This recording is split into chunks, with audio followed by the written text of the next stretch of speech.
ഇന്ന് നമ്മൾ ഇന്നലെ നിർത്തിയ ഭാഗം FDI പോളിസിയാണ്. അത് നമ്മൾ പറഞ്ഞു 3 ഘട്ടങ്ങളായിട്ടാണ് FDI പോളിസി ഇന്ത്യയിൽ നടപ്പിലാക്കിയിരിക്കുന്നത്. ഫസ്റ്റ് ഫേസ് 1950 തൊട്ട് 1980 വരെ 30 വർഷത്തെ കാലം.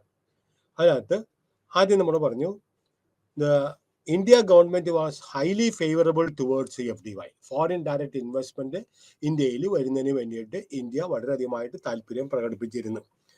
അത് വളരെയധികമായിട്ട് വ്യക്തമാണ് 1949 ഗവൺമെന്റ് കൊടുത്ത അഷ്വറൻസിന്റെ അടിസ്ഥാനത്തിൽ. അവർ പറയുന്നത് 3 കാര്യങ്ങളാണ്.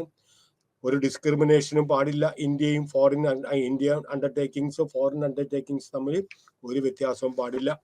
ദെൻ അവരുടെ ഇവിടെ ഇന്ത്യയിൽ കൊണ്ടുവന്ന് നിക്ഷേപം നടത്തുമ്പോൾ കിട്ടുന്ന ലാഭം അവരുടെ സ്വന്തം രാജ്യത്തിലേക്ക് കൊണ്ടുപോകുന്നതിന് വേണ്ടിയിട്ട് യാതൊരു വിധത്തിലുള്ള തടസ്സങ്ങളില്ല. മൂന്നാമത് ഡ്യൂ കോമ്പൻസേഷൻ. ഏതെങ്കിലും കാരണവശാൽ ദേശാൽക്കരണം ഈ മേഖലയിൽ നടത്തിയിട്ടുണ്ടെങ്കിൽ അവർക്ക് ആവശ്യമായിട്ടുള്ള കോമ്പൻസേഷൻ ഗവൺമെന്റ് കൊടുക്കുന്നതായിരിക്കും.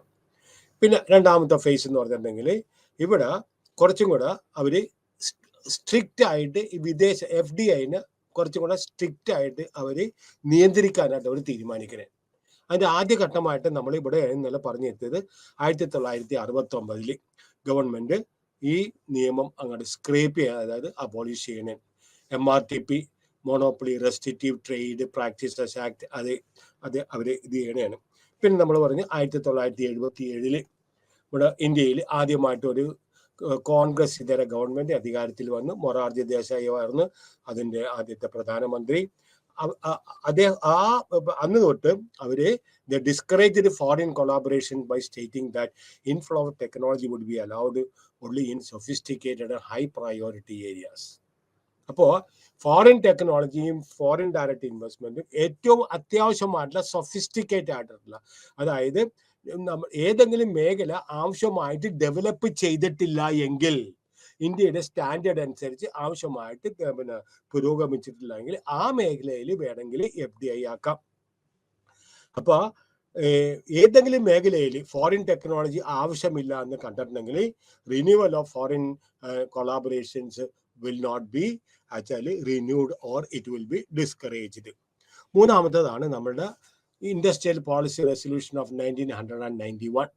വീണ്ടും വിദേശ ധനകാര്യ സ്ഥാപനങ്ങൾക്കും അതുപോലെ തന്നെ വിദേശ നേരിട്ടുള്ള നിക്ഷേപത്തിനും ഗവൺമെന്റ് കൂടുതലായിട്ട് മുൻതൂക്കം കൊടുക്കാൻ തുടങ്ങി. നമ്മൾക്കറിയാം 1991 നമ്മളുടെ ഒരു ഇൻഫ്ലക്ഷൻ പോയിന്റ് ആണ്. നമ്മുടെ ഇന്ത്യ ഗവൺമെന്റിനെ സംബന്ധിച്ചിടത്തോളം ഇൻഫ്ലക്ഷൻ പോയിന്റ് ആണ്. കാരണം അതാണ് നമ്മുടെ രാജ്യത്തിന്റെ യഥാർത്ഥത്തിൽ ഒരു വലിയൊരു മാറ്റങ്ങൾ തന്നെ ഇന്ത്യയിൽ കൊണ്ടുവരാൻ സഹായിച്ചത് 1991 തൊട്ടാണ്. വിത്ത് ദ ഇൻട്രഡക്ഷൻ ഓഫ് മറക്കരുത് LPG, ലിബറലൈസേഷനും പ്രൈവറ്റൈസേഷനും ഗ്ലോബലൈസേഷനും.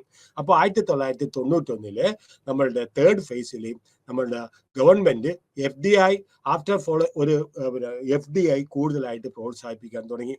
40 വർഷം യഥാർത്ഥ FDIനെ നിയന്ത്രിച്ചിട്ടുണ്ടെങ്കിലും ഇൻഡിപെൻഡൻസിന് ശേഷം അല്ലെങ്കിൽ India liberalised is FDI policy considerably. എന്തൊക്കെയാണ് ആദ്യമായിട്ട് അവർ ചെയ്തത്? പ്രധാനപ്പെട്ട ചില മേഖലകൾ വിദേശ ധനകാര്യ സ്ഥാപനങ്ങൾക്ക് തുറന്നുകൊടുത്ത്. ഏതൊക്കെയാണ്? ബാങ്കിങ് മേഖല, മൈനിങ് മേഖല, ഇൻഷുറൻസ് മേഖല, ടെലികമ്മ്യൂണിക്കേഷൻ മേഖല. ഈ 4 മേഖലകളും FDIക്ക് പ്രവേശനമില്ലായിരുന്നു വെച്ചത് ആദ്യമായിട്ട് തുറന്നുകൊടുത്ത്. അത് മാത്രമല്ല ഇതിന്റെ മേഖലയിലുണ്ടായ എല്ലാ നിയന്ത്രണങ്ങളും എല്ലാ റെഗുലേഷൻസും ഗവൺമെന്റ് എടുത്തു കളഞ്ഞ്. അതുപോലെ തന്നെ government also allowed huge concessions and relaxations. കൂടുതൽ FDI ഫോറിൻ ഡയറക്റ്റ് ഇൻവെസ്റ്റ്മെന്റ് ആകർഷിക്കുന്നതിന് വേണ്ടിയിട്ട് ധാരാളം കൺസെഷൻസ് കൊടുക്കുകയും അതുപോലെ തന്നെ റിലാക്സേഷൻസ് കൊടുക്കുകയും ചെയ്തു. ഇനി എന്തെല്ലാമാണ് 1991 ശേഷം FDI ബൂസ്റ്റ് ചെയ്യുന്നതിന് വേണ്ടിയിട്ട് ഗവൺമെന്റ് എടുത്തിരിക്കുന്ന ചില പ്രധാനപ്പെട്ട നടപടികൾ ഏതെല്ലാമാണ്? ഒന്ന്, മെനി ഇൻഡസ്ട്രീസ് വെർ ഡീറെഗുലേറ്റഡ്, അതായത് ലൈസൻസിങ് സിസ്റ്റത്തില്ല, ഫ്രീ കൊടുത്ത് റെഗുലേറ്റഡ് ആൻഡ് ഇതെല്ലാം FDIക്ക് അവർ തുറന്നു കൊടുക്കുകയും ചെയ്തു. Then foreign investment promotion board എന്ന് പറഞ്ഞൊരു ബോർഡ് സ്ഥാപിച്ചു. ഈ ബോർഡിന് it was allowed to sanction 100% equity participation in cases where Indian companies were unable to raise funds. അപ്പൊ ഇന്ത്യൻ കമ്പനികൾ പ്രവേശിക്കാത്ത മേഖലകളിൽ FDI പ്രവേശിക്കുകയാണെങ്കിൽ അവർക്ക് 100% അവർക്ക് തുടങ്ങാനായിട്ടുള്ള ഈക്വിറ്റി പാർട്ടിസിപ്പേഷൻ, അവർക്ക് ഓഹരി റേസ് ചെയ്ത് തുടങ്ങാനായിട്ടുള്ള എല്ലാ സംവിധാനങ്ങളും ഉണ്ടാക്കി കൊടുക്കുക. Then procedures for obtaining permission were simplified by listing industries eligible for automatic approval. പിന്നെ ലൈസൻസിങ് സിസ്റ്റത്തിന്റെ പിന്നാലെ പോകാതെ ഓട്ടോമാറ്റിക്കായിട്ട് അവർക്ക് അപ്രൂവൽ കൊടുത്ത് എങ്ങനെയാണ്, for instance 51% foreign equity was permitted with automatic approval. ഏതെങ്കിലും ധനകാര്യ സ്ഥാപനങ്ങൾ ഇന്ത്യ ഫോറിൻ ഡയറക്റ്റ് നേരിട്ടുള്ള നിക്ഷേപം ഇന്ത്യയിൽ നടത്താൻ ആഗ്രഹിക്കുന്നവരാണെങ്കിൽ 51% വരെ വിദേശ ഇക്വിറ്റി, പിന്നെ ഇക്വിറ്റി മീൻസ് ഷെയർസ് ഇന്ത്യയിൽ കൊണ്ടുവരുന്നതിന് വേണ്ടിയിട്ട് സഹായിക്കുകയും ചെയ്തു. ഇൻ പ്രൊഡ്യൂസിങ് എന്തിനാണ് വേണ്ടിയിട്ടാണ്, ഇന്റർമീഡിയറ്റ് ആൻഡ് ക്യാപിറ്റൽ ഗുഡ്സ്. മനസ്സിലായോ? Intermediate goods means raw materials, അതുപോലെ തന്നെ സെമി ഫിനിഷ്ഡ് ഗുഡ്സ്. ഇതിനൊക്കെ പറഞ്ഞാൽ ഫിനിഷ്ഡ് ഗുഡ്സ് അല്ല. Intermediate goods means semi finished goods, അതുപോലെ ക്യാപിറ്റൽ ഗുഡ്സ്. ഇതെല്ലാം ഇന്ത്യയിൽ നിർമ്മിക്കുന്നതിന് വേണ്ടിയിട്ട് 51% വരെ ഫോറിൻ ഇക്വിറ്റി, ഫോറിൻ പിന്നെ ഓഹരികൾ ഇന്ത്യയിൽ കൊണ്ടുവരുന്നതിന് വേണ്ടിയിട്ട് automatic eligible for automatic approval up to specified levels of foreign equity. Then FDI കൂടാതെ പോർട്ട്ഫോളിയോ ഇക്വിറ്റി ഇൻവെസ്റ്റ്മെന്റ് PEI, അതായത് from abroad was also given the inputs. അതിന്റെ അർത്ഥം എന്താണ്? FIIs were actually allowed to operate in the Indian capital market, and Indian companies were allowed to raise capital in the international. അപ്പോൾ വിദേശത്തുള്ള ഏത് സ്ഥാപനങ്ങൾക്ക് ഇന്ത്യയിൽ കൊണ്ടുവന്ന് നിക്ഷേപം നടത്തുന്നതിന് വേണ്ടിയിട്ടും ഇന്ത്യയിലുള്ള ഏത് കമ്പനികൾക്കും വിദേശത്ത് നിന്ന് മൂലധനം റേസ് ചെയ്യുന്നതിന് വേണ്ടിയിട്ടുള്ള അനുവാദം മൂന്നാമത്തെ ഘട്ടത്തിൽ കൊടുക്കുകയും ചെയ്തു. അങ്ങനെ യഥാർത്ഥത്തിൽ FDIയുടെ ഫ്ലോസ് വളരെ കുറവായിരുന്നു വെച്ചത്. It swelled to about $35 billion. ഇനി ഇത് കൂടാതെ 1991-95 ശേഷം while the above measures are of the period, ഇത് നമ്മൾ 1991 തൊട്ട് 95 വരെ ഏകദേശം 5 വർഷക്കാലമാണ്. ഇനി 95 ശേഷം കൂടുതൽ ലിബറലൈസിങ്, അത് ആഗോളവൽക്കരണത്തിന്റെ പിന്നെ നടപടികൾ സ്വീകരിക്കാൻ തുടങ്ങി. ഏതൊക്കെയാണ്? ഒന്ന്, introduction of dual route approval ആണ്. ഡ്യുവൽ റൂട്ട് അപ്രൂവൽ മീൻസ് ഒന്ന് RBIയുടെ ഓട്ടോമാറ്റിക് റൂട്ടാണ്, അതായത് ഓട്ടോമാറ്റിക് ആയിട്ട് അത് വരും 51% വരെ. ഇത് കൂടാതെ ഫോറിൻ ഇൻവെസ്റ്റ്മെന്റ് പ്രൊമോഷൻ ബോർഡിന്റെ അനുവാദത്തോടു കൂടി അവർക്ക് എന്ത് ചെയ്യാം? Dual route of approval FDI വേണമെങ്കിൽ ഇന്ത്യയിൽ കൊണ്ടുവരാം. ഇനി automatic permission, technology agreements in high priorities. ഇന്ത്യക്ക് അത്യാവശ്യമായിട്ടുള്ള ഹൈ പ്രയോറിറ്റി, അന്നത്തെ ഒരു ഹൈ പ്രയോറിറ്റി ഇൻഡസ്ട്രി ആയിരുന്നു IT മേഖലകൾ. മനസ്സിലായോ? IT മേഖലകളിൽ permission for technology agreements in high priority industries. Then FDIയുടെ നിയന്ത്രണങ്ങൾ റിമൂവ് ചെയ്യുക. Low technology areas and liberalization of technology imports. അപ്പോൾ റിമൂവൽ ഓഫ് റെസ്ട്രിക്ഷൻസ് ഓഫ് FDIയുടെ നിയന്ത്രണങ്ങൾ മാറ്റുക. എവിടെയാണ്? ഇൻ ലോ ടെക്നോളജി ഏരിയാസിൽ അവര് ഈസി ആയിട്ട് വന്ന് പ്രവേശിക്കുക. ലിബറലൈസേഷൻ ഓഫ് ടെക്നോളജി ഇമ്പോർട്ട് കുറച്ചും കൂടെ ഉദാരവൽക്കരണം ചെയ്യുക. Then NRIs and overseas corporate bodies to invest up to 100% in high priority. NRIs വിദേശ മലയാളികൾക്കും വിദേശ ഇന്ത്യക്കാർക്കും, അതേപോലെ തന്നെ ഓവർസീസ് മറ്റ് രാജ്യങ്ങളിൽ കോർപ്പറേറ്റ് ബോഡീസ്, കോർപ്പറേറ്റ് മീൻസ് കമ്പനികളും വ്യവസായ സ്ഥാപനങ്ങളും നടത്തുന്നവർക്ക് 100% ഇന്ത്യയിൽ കൊണ്ടുവന്ന് ഹൈ പ്രയോറിറ്റി ആയിട്ടുള്ള മേഖലയിൽ കൊണ്ടുവന്ന് അവർക്ക് നിക്ഷേപം നടത്താം. Then hike in foreign equity participation limits to 51% for നിലവിലുള്ള കമ്പനികൾക്ക്. നേരത്തെ 49% അല്ലെ? 1949 വ്യവസായിക നയം ഇപ്പോൾ എന്ത് നടന്നിട്ടുണ്ടെങ്കിലും ഇന്ത്യയിൽ ഏത് ധനകാര്യ സ്ഥാപനങ്ങൾ വന്നിട്ടുണ്ടെങ്കിലും the major share should be in the Indian hands. അതായത് 49% ഓഹരി വരെ മാത്രമേ വിദേശ സ്ഥാപനങ്ങൾക്ക്, വിദേശ രാജ്യങ്ങൾക്ക് കൈവൽ വെക്കാൻ പറ്റുള്ളൂ. 51% ഇന്ത്യയിലാണ്. That means the major share or the dominant should be with the Indian hands. അതെല്ലാം മാറി. മനസ്സിലായോ? Foreign equity participation of up to 100% for projects relating to electricity generation, transmission, distribution, roads, railways, other infrastructure. ഈ മേഖലയിലെല്ലാം ഇപ്പോൾ 100% നമ്മൾക്ക് എന്തുണ്ട്? പിന്നെ പാർട്ടിസിപ്പേഷന് അനുവാദം കൊടുത്തിട്ടുണ്ട്. ദെൻ FDIയുടെ സീലിംഗ്, പ്രത്യേകിച്ച് ഓയിൽ റിഫൈനിങ് കമ്പനികളിൽ 49% തൊട്ട് 100% വരെ ഓയിൽ റിഫൈനറിക്ക് വേണ്ടിയിട്ട് FDIയുടെ സീലിംഗ് 49-100% വരെ ആക്കി. 100% FDI in telecommunication sector, tea sector, airport sector, ഇവിടെ എല്ലാം 100% പിന്നെ FDIയുടെ അനുവാദം കൊടുക്കുകയും ചെയ്തു. ഇനി നമ്മൾ പറയുകയാണ്, മനസ്സിലായോ? പിന്നെ FDIയുടെ പിന്നെ in more recently 2014 ശേഷം investor friendly FDI policy was actually being followed to permit FDI of up to 100% under the automatic route in most sectors and activities. ഉദാഹരണമായിട്ട് കൺസ്ട്രക്ഷൻ സെക്ടറിൽ, ഓപ്പറേഷൻ സെക്ടറിൽ, മെയിൻ്റനൻസ് സെക്ടറിൽ ഓഫ് ഐഡന്റിഫൈഡ് റെയിൽവേ ട്രാൻസ്പോർട്ട് അല്ലെങ്കിൽ ഇൻഫ്രാസ്ട്രക്ചറിൽ except ഡിഫൻസിനകത്ത് ഇപ്പോഴും പിന്നെ ഗവൺമെന്റിനാണ്, നമ്മളുടെ India ഗവൺമെന്റിനാണ് കൂടുതൽ ഓഹരികൾ കൈവശം വെക്കാനായിട്ടുള്ള അനുവാദം കൊടുത്തിരിക്കുന്നത്. In defence where FDI cap is kept still 49%. അപ്പോൾ 49% മീൻസ് 51% ഓഹരികൾ ഇന്ത്യ ഗവൺമെന്റിന്റെ കൈവൽ വരുമ്പോൾ മറ്റൊരു മൈനോറിറ്റി ആയിരിക്കും. 49% ഓഹരി മാത്രമേ യഥാർത്ഥത്തിൽ ആറ്റോമിക് റിസർച്ച്, ആറ്റോമിക് ഏരിയ, മനസ്സിലായോ, അതുപോലെ തന്നെ നമ്മളുടെ ഡിഫൻസ്, ഈ മേഖലയിലൊക്കെ സ്വകാര്യവൽക്കരണം ചെയ്തിട്ടുണ്ടെങ്കിൽ ഇന്ത്യയുടെ എല്ലാ സീക്രട്ടും അവർ ചോർത്തി കൊണ്ടുപോയി കളയും. അതാണ് മർമ്മപ്രധാനമായിട്ടുള്ള മേഖലകളെല്ലാം ഇപ്പോഴും ഗവൺമെന്റിന്റെ ആധിപത്യത്തിൽ തന്നെയാണ് ഇപ്പോഴും സ്ഥാപിച്ചിരിക്കുന്നത്. ഇനി ചില മേഖലകളിൽ FDI പൂർണ്ണമായിട്ടും അവർ ബാൻ ചെയ്തിരിക്കുന്നത്. ഏതൊക്കെയാണ്? Retail trading except in single brand wholesale trade, that is atomic energy, lottery, real estate business, chit fund business, cigarette manufacturing, ഇതെല്ലാം യഥാർത്ഥത്തിൽ ബാൻ ചെയ്തിരിക്കുന്നതാണ്. 2016 government allowed 100% FDI for market place e-commerce.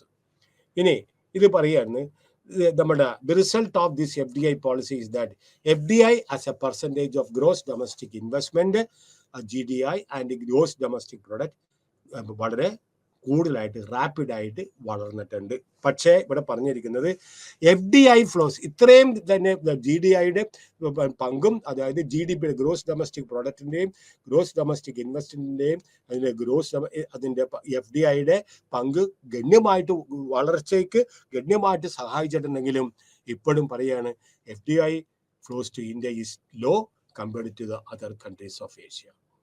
ഇത്രയും നമ്മൾ പ്രോത്സാഹനം കൊടുത്തിട്ടുണ്ടെങ്കിലും മറ്റ് രാജ്യങ്ങൾ വെച്ച് നോക്കുമ്പോൾ FDIയുടെ തോത് ഇന്ത്യയിൽ വളരെ കുറവാണ്. ഐറോണിക്കലായിട്ട് പറയാണ്, despite the investment friendly liberal FDI regime, നമ്മൾ വളരെ ലിബറലായിട്ട് വളരെ ഉദാരവൽക്കരണത്തോടുകൂടി FDI നമ്മൾ ഇന്ത്യയിൽ നമ്മൾ അനുവദിച്ചപ്പോൾ ഇപ്പോഴും India is ranked 4th on the basis of FDI റെസ്ട്രിക്റ്റീവ്നെസ്, അതായത് FDIയുടെ നിയന്ത്രിക്കുന്ന കാര്യത്തിൽ ലോകത്തിൽ ഇപ്പോഴും ഇന്ത്യക്ക് 4ാമത്തെ സ്ഥാനമാണുള്ളത്. അടുത്തതാണ് FI, ഫോറിൻ ഇൻസ്റ്റിറ്റ്യൂഷണൽ ഇൻവെസ്റ്റേഴ്സ്. ഇവര് യഥാർത്ഥത്തിൽ FDI means foreign direct investments, they are investing in എന്താണ് കോർപ്പറേറ്റ്സുകൾ അല്ലെങ്കിൽ കമ്പനികൾ സ്ഥാപിക്കുന്നതിന് വേണ്ടിയിട്ട്. ഇവിടെ അങ്ങനെയല്ല, they are FI, foreign institutional investors.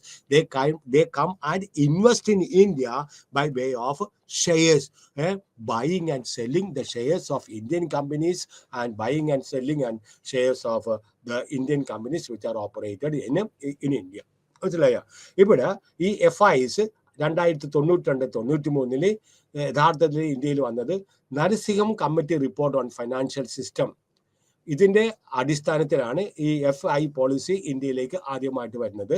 അതിന്റെ അർത്ഥം 92 ശേഷം ബിഫോർ 1992 മുമ്പ് ഇന്ത്യൻ റെസിഡൻസ്, നോൺ റെസിഡന്റ് ഇന്ത്യൻസും overseas corporate bodies were allowed to undertake portfolio investments in India. അവർക്ക് മാത്രമേ ഇന്ത്യക്കാർ വിദേശത്ത് ധനകാര്യ എന്തെങ്കിലും സ്ഥാപനങ്ങൾ നടത്തുന്നെങ്കിലും, അതുപോലെ തന്നെ നോൺ റെസിഡന്റ് ആയിട്ട് വിദേശ ഇന്ത്യക്കാർ അവർക്ക് മാത്രമേ ഇന്ത്യയിൽ കൊണ്ടുവന്ന് നിക്ഷേപം നടത്തുന്നതിന് വേണ്ടിയിട്ട് ഓഹരികളിൽ നിക്ഷേപം നടത്താനായിട്ട് അവർക്ക് അനുവാദം ഉണ്ടായുള്ളൂ. പക്ഷേ 1992 ശേഷം the Indian stock markets were opened up for direct participation by FIIs, foreign institution ഇൻവെസ്റ്റേഴ്സിന് നേരിട്ട് പ്രവേശിക്കുന്നതിന് വേണ്ടിയിട്ട് 1992 ശേഷം. അപ്പോൾ അതിൻ്റെ അർത്ഥം എന്താണ്? ഈ ഫോറിൻ ഇൻസ്റ്റിറ്റ്യൂഷൻ ഇൻവെസ്റ്റേഴ്സിന് അവർക്ക് invest in all securities traded in the primary മാർക്കറ്റും സെക്കൻഡറി നമ്മൾ സ്റ്റോക്ക് മാർക്കറ്റിൽ. Initial issue, primary issue, IPO, initial primary offer, അത് അവർ വന്നുമ്പോൾ വിദേശ ധനകാര്യ സ്ഥാപനങ്ങൾക്ക് വേണ്ടി മാത്രമായിട്ട് ഇത്ര ശതമാനം അവർ മാറ്റിവെക്കും. അതുപോലെ തന്നെ സെക്കൻഡറി മാർക്കറ്റ് മീൻസ് ഷെയർ മാർക്കറ്റിലും നമുക്ക് ഓഹരികൾ വിൽക്കുന്നതിനും മേടിക്കുന്നതിനും വേണ്ടിയിട്ട് ഫോറിൻ ഇൻസ്റ്റിറ്റ്യൂഷണൽ ഇൻവെസ്റ്റേഴ്സിന് അവർക്ക് അനുവാദം കൊടുത്തിട്ടുണ്ട്. 98 ഇന്ത്യൻ കമ്പനീസിന് ബോണസ് ഷെയർസ് ഇഷ്യൂ ചെയ്യാം. കാരണം to GDR, Global Depository Receipt. ADR means American Depository Receipt. Other holders after obtaining necessary permissions. അപ്പോൾ അതിൻ്റെ അർത്ഥം എന്താണ്? FIs were allowed to invest in securities of unlisted companies. There are a number of companies which are in India, but they are not listed in stock exchange. What is the meaning of listing? Unless and until ഒരു കമ്പനിയുടെ ഓഹരി stock മാർക്കറ്റിൽ trade ചെയ്യാനായിട്ട് അനുവാദം കിട്ടിയില്ല എങ്കിൽ, സെബി അനുവാദം കൊടുത്തില്ലെങ്കിൽ, അതിനോട് പറഞ്ഞത് ലിസ്റ്റ് ചെയ്യാന്ന് പറഞ്ഞിട്ടുണ്ടെങ്കിൽ, മനസ്സിലായോ? ഓഹരി വിപണിയിൽ ഈ കമ്പനിയുടെ ആ ലിസ്റ്റ് ചെയ്യാത്ത കമ്പനിയുടെ ഓഹരികൾ മേടിക്കാനോ വിൽക്കാനോ അവർക്ക് പറ്റില്ല. അങ്ങനെ വരുമ്പോഴാണ് ആ കമ്പനികൾ എന്തെന്നാ പറഞ്ഞത്? അൺലിസ്റ്റഡ് കമ്പനീസ് എന്നത് ട്രഷറി ബിൽസുകൾ ആൻഡ് ഗവൺമെന്റ് സെക്യൂരിറ്റീസ്. അപ്പോൾ the norms of the foreign institutional investment in convertible bonds were also liberalized. അതിന്റെ അർത്ഥം എന്താണ്? ചുരുക്കി പറഞ്ഞിട്ടുണ്ടെങ്കിൽ the evolution of foreign investment policy in India has taken the form of 3 കാര്യങ്ങളിൽ കൂടിയാണ്. ഒന്ന്, relaxation of investment limits for FIIs. അവർക്ക് എത്ര വേണമെങ്കിലും ഇൻവെസ്റ്റ്മെന്റ് വേണമെങ്കിൽ ഇന്ത്യയിൽ കൊണ്ടുവന്ന് നടത്താം. റിലാക്സേഷൻ ഓഫ് എലിജിബിലിറ്റി കണ്ടീഷൻസ്, ആ കാര്യത്തിലും റിലാക്സേഷൻ വന്നിട്ടുണ്ട്, അല്ലെങ്കിൽ പിന്നെ ലിബറലൈസേഷൻ വന്നിട്ടുണ്ട്. Then liberalization of investment instruments accessible to FIIs. Foreign institution ഇൻവെസ്റ്റ്മെന്റിലേക്ക് അവർക്ക് നേരത്തെ പ്രവേശിക്കാൻ പറ്റാത്ത മേഖലകളിലും അവർക്ക് പ്രവേശിക്കാനായിട്ടുള്ള സ്വാതന്ത്ര്യമുണ്ട്. ഇനി അതാണ് റീജിയണലിസം. നിങ്ങൾക്കറിയാം 2 ടേമാണ് ഉപയോഗിക്കുക. ഗാട്ട് ഞാൻ നിങ്ങൾക്ക് നേരത്തെ ഏതോ സമയത്ത് പറഞ്ഞിട്ടുണ്ട്. ഈ WTOയുടെ ഫാദറാണ് ഗാട്ട്. WTO നിലവിൽ വരുന്നതിന് മുമ്പ് ഉണ്ടായ ഒരു ഓർഗനൈസേഷനാണ് general agreement on trade and tariff. അറിയാൻ പാടില്ലാത്തവർ അവിടെ മുകളിൽ എഴുതിയിട്ടേക്കുക. General Agreement on Trade and Tariff, and WTO, World Trade Organizations. Regionalism is a term used ഈ ഗാട്ടും അതുപോലെ തന്നെ WTO. ഗാട്ട് സമ്പന്ന രാജ്യങ്ങൾക്ക് അനുകൂലമായിട്ടുള്ള നിലപാടെടുത്തത് കാരണം ഡെവലപ്പിംഗ് രാജ്യങ്ങൾ വളരെയധികമായിട്ട് പ്രശ്നങ്ങൾ ഉണ്ടാക്കി, ആഗോളതലത്തിൽ പ്രശ്നങ്ങൾ ഉണ്ടാക്കി. ഗാട്ട് അവർ മാറ്റി അതിന് പകരമായിട്ട് വേൾഡ് ട്രേഡ് ഓർഗനൈസേഷൻ കൊണ്ടുവന്നു. മനസ്സിലായോ? വേൾഡ് ട്രേഡ് ഓർഗനൈസേഷൻ കൊണ്ടുവന്ന് അതിൻ്റെ അർത്ഥമാണ് റീജിയണലിസം, പരോക്കിയലിസം അല്ലെങ്കിൽ പ്രാദേശികത്വം. To refer to preferential trade agreements. ഓരോ മേഖലയ്ക്കും പ്രിഫറൻസ് കൊടുക്കുക. ട്രേഡ് അഗ്രി അതിനെ പറഞ്ഞത് PTS.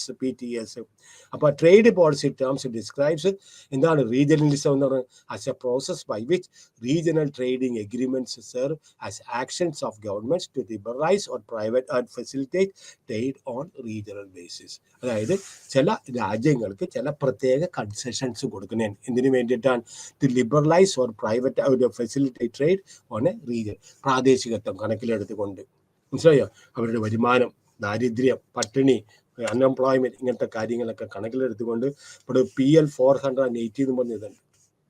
മനസ്സിലായോ? അതായത് അമേരിക്ക ഇന്ത്യക്കാർക്ക് ഗോതമ്പ് ഇറക്കുമതി ചെയ്യുന്നതിന് വേണ്ടിയിട്ട് ഇന്ത്യയിലോട്ട് അമേരിക്ക ഗോതമ്പ് കയറ്റി അടക്കുന്നതിന് വേണ്ടിയിട്ട് ഉണ്ടാക്കിയ ഒരു എഗ്രിമെന്റാണ് ഇത്. ഒരു ഫ്രീ ആയിട്ടുള്ള ഒരു എഗ്രിമെന്റ് ആയിരുന്നു.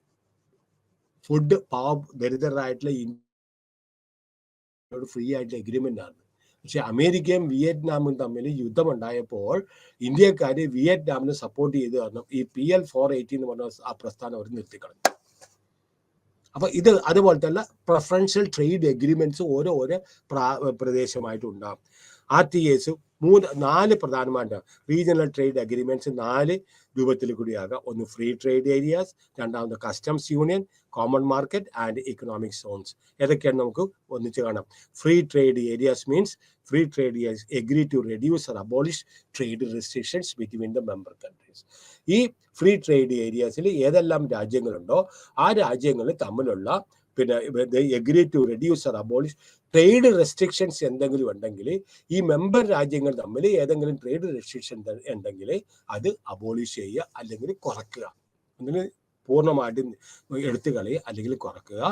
ആൻഡ് അത് മാത്രമല്ല, വൈൽ അലാവിങ് ഈ ഫ്രീ ട്രേഡ് ഏരിയാസിൽ ഉള്ള രാജ്യങ്ങൾക്ക് വേണമെങ്കിൽ അവരുടെ ഫ്രീ ട്രേഡ് ഏരിയസിൽ പെടാത്ത രാജ്യങ്ങളായിട്ട് ഈ രാജ്യങ്ങൾ, അതായത് ഫ്രീ ട്രേഡ് ഏരിയാസിലുള്ള രാജ്യങ്ങൾ ഇതിൽ പെടാത്ത അംഗങ്ങളായിട്ട് ഫ്രീ ട്രേഡ് നടത്തിയിട്ടുണ്ടെങ്കിൽ you can impose the trade restrictions against non members of free trade areas. അടുത്തത് കസ്റ്റംസ് യൂണിയൻസ്. ഇതോടെ തന്നെ encourage free trade among the members. Customs യൂണിയനും ഇതോടെ തന്നെ ഒരു it is an association of free trade members ആണ്. പക്ഷേ erect a common external tariff on imports from, പക്ഷേ ഈ കസ്റ്റംസ് യൂണിയനിലുള്ള രാജ്യങ്ങൾക്ക് അവർക്ക് ആവശ്യമായ സാധനങ്ങൾ അങ്ങോട്ടോ ഇങ്ങോട്ടോ അവർ കയറ്റിയെടുക്കുകയോ ഇറക്കുമതിയോ ചെയ്യാനായിട്ട് അവർക്ക് പൂർണ്ണ സ്വാതന്ത്ര്യമുണ്ട്. അല്ലാതെ ഈ കസ്റ്റംസ് യൂണിയനിൽ പെടാത്ത രാജ്യങ്ങളിൽ നിന്ന് ഇറക്കുമതി ചെയ്യുകയോ അല്ലെങ്കിൽ കയറ്റിയെടുക്കുകയോ ചെയ്തിട്ടുണ്ടെങ്കിൽ ഹ്യൂജ് എക്സ്റ്റേണൽ ടാരിഫാണ്, അതായത് വലിയ ഒരു നികുതി അതിന് അവർ ഏർപ്പെടുത്തിയിട്ടുണ്ട്. പിന്നെ common markets, they are similar to customs unions but include the free movement of factors of production as well as trade. അപ്പോൾ കസ്റ്റംസ് യൂണിയനെ പോലെ തന്നെ ഒരു ഓർഗനൈസേഷൻ ആണ്. പക്ഷേ ഇവിടെ it include free movement of factors of production as well as trade. വ്യാപാരവും നടക്കുക, അതുപോലെ തന്നെ ഉൽപാദന ഘടകങ്ങൾ ഒരു രാജ്യത്തിൽ നിന്ന് മറ്റൊരു രാജ്യത്തിലേക്ക് ഇതിൻ്റെ കോമൺ മാർക്കറ്റ്സിൽ പെട്ട അംഗങ്ങളുടെ ഇടയിലോട്ട് ഇത് നടത്തുന്നതിന് വേണ്ടിയിട്ടുള്ള സ്വാതന്ത്ര്യമുണ്ട്. ഇത് കുറച്ചും കൂടെ deeper integration which requires a degree of harmonisation of domestic policies between the member states. Finally, economic unions and take the development of a common market even further by encouraging harmonization of national economic policies, etc. ഇനി അടുത്തത് concern regarding the fragmentation of world trade system has grown with the rapid ഇനി ഇതിന്റെ impact എന്താണ്? Regionalism വന്നപ്പോൾ മനസ്സിലായോ, ഓരോ മേഖലകൾ അവർക്ക് ആവശ്യമായിട്ടുള്ള രാജ്യങ്ങളായിട്ട് അവർ ഫ്രീ ട്രേഡ് അല്ല പ്രിഫറൻഷ്യൽ ട്രേഡ് അഗ്രിമെന്റ് വെച്ചപ്പോൾ ആഗോളതലത്തിലുള്ള വ്യാപാരത്തിൽ അത് ഛിന്ന ഭിന്നമായി പോയി. മനസ്സിലായോ? Concern regarding the fragmentation of the world trade means മനസ്സിലായോ, ഓരോ രാജ്യങ്ങളും അവർക്ക് അനുയോജ്യമായിട്ടുള്ള രാജ്യങ്ങളായിട്ട് ഫ്രീ പ്രിഫറൻഷ്യൽ ട്രേഡ് എഗ്രിമെന്റിൽ വന്നപ്പോൾ യഥാർത്ഥത്തിൽ കോട്ടം സംഭവിച്ചത് അതാത് രാജ്യങ്ങൾക്കെല്ലാം മൊത്തത്തിലുള്ള വേൾഡ് ട്രേഡ് സിസ്റ്റത്തിനെ അത് കാര്യമായിട്ട് അത് ബാധിച്ചു. On preferential trade agreements in recent years മനസ്സിലായോ, several hundred preferential trade agreements are current. ഇന്നിപ്പോ പല രാജ്യങ്ങളായിട്ടും മനസ്സിലായോ, North America free trade agreement ഉണ്ട്, യൂറോപ്യൻ ഇക്കണോമിക് കമ്മ്യൂണിറ്റി ആയിട്ട് free trade agreement, European free trade association, ഇങ്ങനെ ഇഷ്ടം പോലെ രാജ്യങ്ങൾ അവർക്ക് അനുയോജ്യമായ രീതിയിൽ കൂടി free trade agreements preferential trade agreement വന്നപ്പോൾ യഥാർത്ഥത്തിൽ അത് ഡിസ്റ്റോർട്ട് ചെയ്തത്, അത് തകിടം മറിച്ചത് യഥാർത്ഥത്തിൽ വേൾഡ് ട്രേഡ് സിസ്റ്റത്തെയാണ് യഥാർത്ഥത്തിൽ ഇത് പറഞ്ഞത്. സൗത്ത് ഈസ്റ്റ് ഏഷ്യൻ നേഷൻസ് ആയിട്ട് ഏഷ്യൻ ഫ്രീ ട്രേഡ് ഏരിയ, ഇതെല്ലാം നമ്മളുടെ ഈ പ്രാദേശികമായിട്ട് നമ്മളുടെ റീജിയണലിസത്തിന് യഥാർത്ഥത്തിൽ പ്രൊഫഷണൽ ട്രേഡ് എഗ്രിമെന്റ്സ് വന്നതുകൊണ്ടാണ്. പക്ഷേ അത് വന്നപ്പോൾ യഥാർത്ഥത്തിൽ സംഭവിച്ചത് മൊത്തത്തിലുള്ള ആഗോളതലത്തിലുള്ള വ്യാപാരത്തിന് അത് മോശമായിട്ട് അത് ബാധിക്കുകയും ചെയ്തു.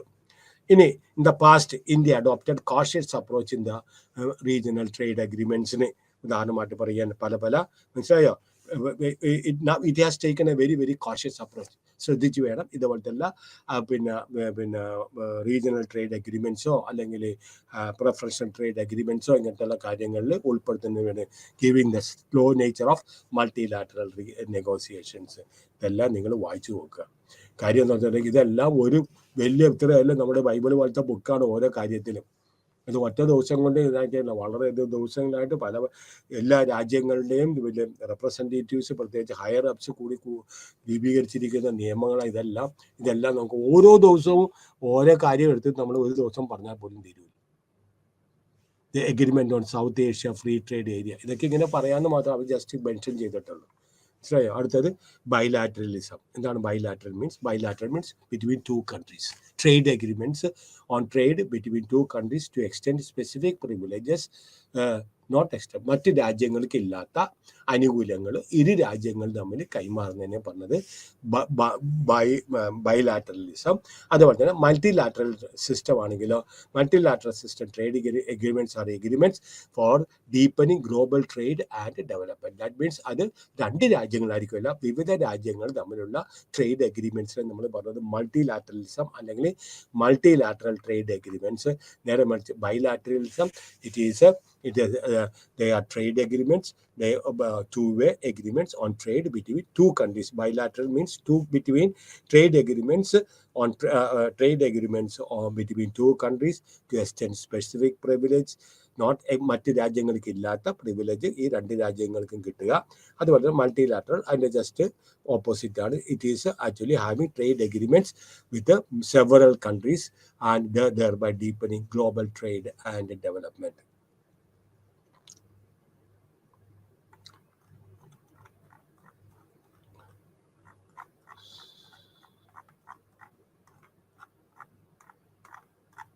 Now we are going to begin a chapter unit 4. അതായത് യൂണിറ്റ് നമ്മുടെ ഫസ്റ്റ് മോഡ്യൂളിൻ്റെ ആദ്യത്തെ ഇതാണ് യൂണിറ്റ് 4. 4 ഓരോ യൂണിറ്റും സെക്ഷൻ 1 4 യൂണിറ്റുകളുണ്ട്, സെക്ഷൻ 2 4 യൂണിറ്റുകളുണ്ട്, സെക്ഷൻ 3 4 യൂണിറ്റുകളുണ്ട്, സെക്ഷൻ 4 4 യൂണിറ്റുകളുണ്ട്. ഓക്കെ, ഇതിപ്പോൾ നമ്മൾ സെക്ഷൻ 1 4ാമത്തെ ലേബർ ലോസ് ആൻഡ് റെഗുലേഷൻസ്. ഒരു സെക്കൻഡ്.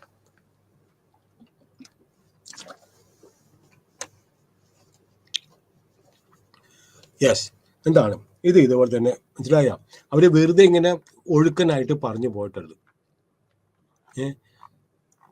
ഇഷ്ടം പോലെ എഗ്രിമെന്റ്സ് അതിനകത്ത് കിടക്കുന്നത്. എന്താ ഫാക്ടറീസ് ആക്ട്, ഇതൊക്കെ അവർ ഒരു സെന്റൻസ് കൊണ്ട് ഒതുക്കിയിരിക്കുന്നേ. നിങ്ങൾക്ക് they are expected that you to know only this much of things. അപ്പം ഞാൻ ആദ്യം തന്നെ പറയാം ലേബർ ലോസ്. ആദ്യമായിട്ട് നമ്മുടെ ഇന്ത്യയിൽ നമുക്കറിയാം നമ്മുടെ ഭരണഘടനയ്ക്ക് ഒരു മാർഗനിർദ്ദേശ തത്വങ്ങൾ അടങ്ങിയിരിക്കുന്ന ഒരു ഭാഗമുണ്ട്. അതിനെ പറഞ്ഞത് directive principles of state policy. ഞാൻ നിങ്ങൾക്കത് പറഞ്ഞു തന്നിട്ടുള്ളതാണ്. കാരണം ഈ നിർദ്ദേശങ്ങൾ പാലിച്ചില്ല എങ്കിൽ ആരും ഒരു വിധത്തിലും ഒരു കോർട്ടും അല്ലെങ്കിൽ ഒരു കോടതിയും അവർ ശിക്ഷിക്കാൻ പോകുന്നില്ല. പക്ഷേ അൾട്ടിമേറ്റ് ആയിട്ട് പൊതുജനം കഴുതയല്ല എന്ന് പറയും, അവർ ശിക്ഷിക്കും. അവർ രണ്ടാമത് ഈ ഒരു ഗവൺമെന്റിനെ വീണ്ടും അധികാരത്തിൽ വരുത്തൂല. നേരെ മറിച്ച് മൗലികാവകാശങ്ങൾ ലംഘിക്കപ്പെട്ടിട്ടുണ്ടെങ്കിൽ ഒരു മനുഷ്യന് ആരാണ് നിഷേധിച്ചിരിക്കുന്നത് ഈ മൗലികാവകാശം, ആ വ്യക്തിയെ കോടതി കയറ്റാം. കോടതിക്ക് വേണമെങ്കിൽ അദ്ദേഹം കുറ്റക്കാരനാണെന്ന് കണ്ടിട്ടുണ്ടെങ്കിൽ അദ്ദേഹത്തിന് വേണ്ടി ശിക്ഷിക്കാം. നേരെ മറിച്ച് ഡയറക്റ്റീവ് പ്രിൻസിപ്പിൾസ്, മാർഗനിർദ്ദേശ തത്വങ്ങൾ നമ്മുടെ ഭരണഘടനയിൽ അടങ്ങിയിരിക്കുന്ന കാര്യങ്ങളാണ്. ഭരണകർത്താക്കൾക്ക് ഒരു ഗൈഡൻസ് കൊടുക്കുന്നതിന് വേണ്ടിയിട്ടാണ്. ദ സ്റ്റേറ്റ് ഷാൽ, അതിനകത്ത് പറഞ്ഞിരിക്കുന്നത് എന്താണ്? The state shall endeavour to secure by suitable legislation, ആവശ്യത്തിന് നിയമനിർമ്മാണങ്ങൾ നടത്തിയിട്ട് ഒരു രാജ്യത്തിലെ legislation and economic organisation legislations endeavour to secure to all workers. അഗ്രികൾച്ചറിലാണെങ്കിലും ഇൻഡസ്ട്രിയിലാണെങ്കിലും സർവീസ് സെക്ടറിലാണ് വർക്ക് അല്ലെങ്കിൽ employment at living wages and appropriate conditions, ensuring a decent standard of life and full employment with leisure time for pursuing social and cultural opportunities. ഇത് എൻ്റെ വാക്കുകളല്ല, നമ്മളുടെ directive principles of state പോളിസിയിൽ പറഞ്ഞത്. ഒരു രാജ്യത്ത് ഇന്ത്യയിൽ ഏതെല്ലാം തൊഴിലാളികളുണ്ടോ മനസ്സിലാവും, ഗവൺമെന്റിന്റെ ഏറ്റവും വലിയ ഉത്തരവാദിത്വമാണ് ആവശ്യത്തിന് നിയമനിർമ്മാണം നടത്തുക. എന്തിനു വേണ്ടിയിട്ടാണ്? ജോലി കൊടുക്കുന്നതിന് വേണ്ടിയിട്ടും അറ്റ് ലിവിങ് വേജസ്, തോന്നുന്ന പോലെയല്ല, നിലവിലുള്ള വേജസും അതുപോലെ തന്നെ നിലവിലുള്ള സാഹചര്യങ്ങളും എൻഷുറിങ്. കാരണം ആ ലിവിങ് വേജസ് മീൻസ് ഇത് വേജസ് കിട്ടുന്ന ആൾക്ക് he should be able to lead a decent standard of life and full employment with leisure time. രാവിലെ തൊട്ട് 24 മണിക്കൂറും ജോലി ചെയ്യാനുള്ള ആവശ്യത്തിന് ലിഷർ കൊടുക്കുക, നല്ലൊരു ജീവിത നിലവാരം ഉപയോഗിക്കുക, നല്ല വേജസ് കൊടുക്കുക, with leisure time for perceive social and cultural opportunity, സാമൂഹ്യവും അതുപോലെ സാംസ്കാരികമായിട്ടുള്ള ഓപ്പർച്യൂണിറ്റീസ്, അവസരങ്ങൾ നമ്മൾക്ക് ഉപയോഗിക്കുന്നതിന് വേണ്ടിയിട്ട് രാജ്യത്തിലെ എല്ലാ ജനങ്ങൾക്കും ഉറപ്പുവരുത്തണം, നല്ലൊരു തൊഴിൽ ഉറപ്പുവരുത്തണം. അത് ഒരു നിലവിലുള്ള നല്ല വേജ് റേറ്റിലായിരിക്കണം. അതുമാത്രമല്ല നല്ല കണ്ടീഷനിലായിരിക്കണം. ജീവിത നിലവാരം നല്ലതായിരിക്കണം. എല്ലാവർക്കും നല്ല തൊഴിൽ കിട്ടണം. അതുപോലെ തന്നെ ലിഷർ ടൈം കൊടുക്കണം. ഇതിനു വേണ്ടിയിട്ടാണ് ജോലി ചെയ്യുക മാത്രമല്ല അവർക്ക് സാംസ്കാരികവും പിന്നെ സാമൂഹികവുമായിട്ടുള്ള മേഖലകളിൽ പ്രവർത്തിക്കുന്നതിന് വേണ്ടിയിട്ട്. അപ്പോൾ early decades of independence, labor policy was preoccupied mainly with the organized sections. നമുക്കറിയാം ഓർഗനൈസ്ഡ് സെക്ടർ ഉണ്ട്, അൺഓർഗനൈസ്ഡ് സെക്ടർ ഉണ്ട്. Unorganised sector means informal sector, ഇതൊക്കെ പറഞ്ഞിട്ടാണ്. അല്ലെങ്കിൽ നോൺ ഫോർമൽ സെക്ടർ എന്ന് പറയും, ഇൻഫോർമൽ സെക്ടർ എന്ന് പറയും. അപ്പോൾ ആദ്യത്തിൽ യഥാർത്ഥത്തിൽ 2005 മുമ്പ് യഥാർത്ഥത്തിൽ പിന്നെ labour policy was pre occupied with organised മേഖലയിൽ, അതായത് പൊതുമേഖലാ സ്ഥാപനങ്ങളിലും അതുപോലെ തന്നെ വലിയ ബാങ്കുകൾ അതുപോലെ തന്നെ പൊതുമേഖലാ സ്ഥാപനങ്ങളിൽ ജോലി ചെയ്യുന്ന കമ്പനികളിൽ, വലിയ വലിയ കമ്പനികളിൽ ജോലി ചെയ്യുന്ന ആളുകളുടെ ക്ഷേമത്തിനെ കുറിച്ച് മാത്രമേ ഗവൺമെന്റ് യഥാർത്ഥത്തിൽ പിന്നെ they were only concerned with that. Attention during has been paid to take care of the interest of the workers in the 2005 ശേഷമാണ് ഇന്ത്യയിൽ അല്ലെങ്കിൽ ഒരു രാജ്യത്തിൽ ഓർഗനൈസ്ഡ് സെക്ടർ, സംഘടിത മേഖല മാത്രമല്ല അസംഘടിത മേഖലയിലും ധാരാളം ജനങ്ങൾ ജോലി ചെയ്യുന്നുണ്ടെന്ന് ഗവൺമെന്റിന് ബോധ്യപ്പെട്ടത്. അപ്പോൾ എന്താണ് ഒരു organised sector means? Unorganised sector unit is defined as establishment governed by at least one legislation to protect the interest of the worker. ഏതെങ്കിലും ഒരു നിയമത്തിന്റെ ഒരു പിൻബലം വേണം. അതാണ് ഓർഗനൈസ്ഡ് സെക്ടർ. ഇതിനു വേണ്ടിയിട്ടാണ് to protect the interest of the workers. ആ സ്ഥാപനത്തിൽ ജോലി ചെയ്യുന്ന ആളുകളുടെ താല്പര്യങ്ങളെ സംരക്ഷിക്കുക. അങ്ങനെ ministry of labour, government of India, അദ്ദേഹത്തിന്റെ അവരുടെ in its administration of various provisions of compulsory notification of vacancies for the organised sector of the company covers. എന്താണെന്ന് ഓർഗനൈസ്ഡ് സെക്ടർ എന്ന് പറഞ്ഞാൽ? All establishments in the public sector. Organised സെക്ടറിന്റെ definition ആണ് കേട്ടോ. Organized sector, all establishments in the public sector, irrespective of the size, and non-agricultural establishments. സ്വകാര്യ മേഖലകൾ, കാർഷിക മേഖലയിൽ അവർക്ക് കൂടുതലായിട്ട് അവർക്ക് പ്രൈവറ്റ് സെക്ടർ കൂടുതലായിട്ട് അവർക്ക് കൂടെ നിക്ഷേപം നടത്താനായിട്ട് അവർക്ക് വലിയ താല്പര്യമില്ല.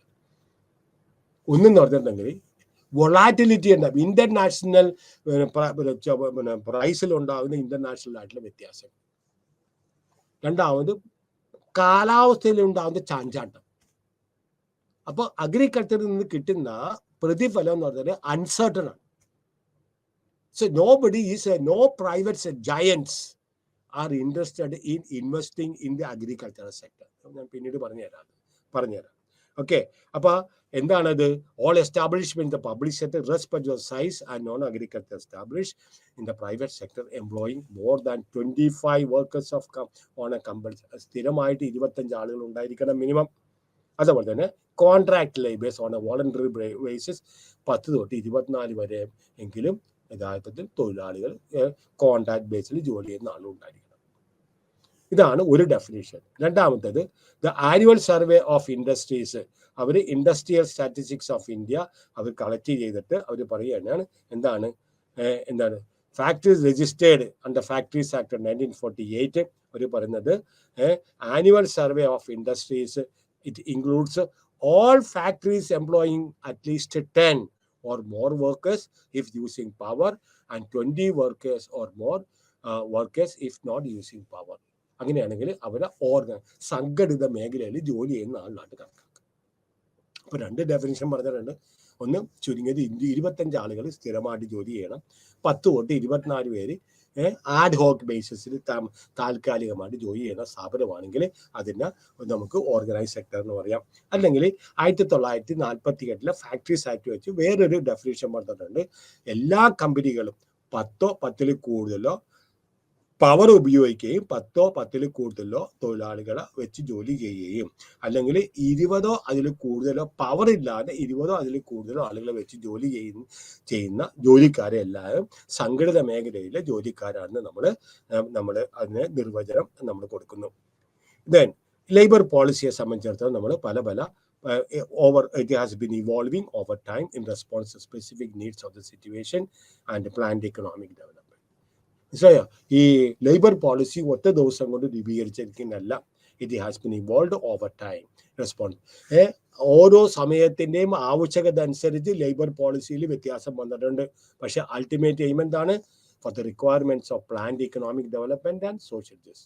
പ്ലാൻഡ് ആയിട്ടുള്ള സാമ്പത്തിക പുരോഗതി, മനസ്സിലായി, ആസൂത്രണ രൂപത്തിലുള്ള സാമ്പത്തിക പുരോഗതിയും അതുപോലെ തന്നെ സാമൂഹ്യ നീതിയും ഇത് ലക്ഷ്യം വെച്ചുകൊണ്ട് പല പല ലേബർ പോളിസികളും ഇന്ത്യ അനൗൺസ് ചെയ്തിട്ടുണ്ട്.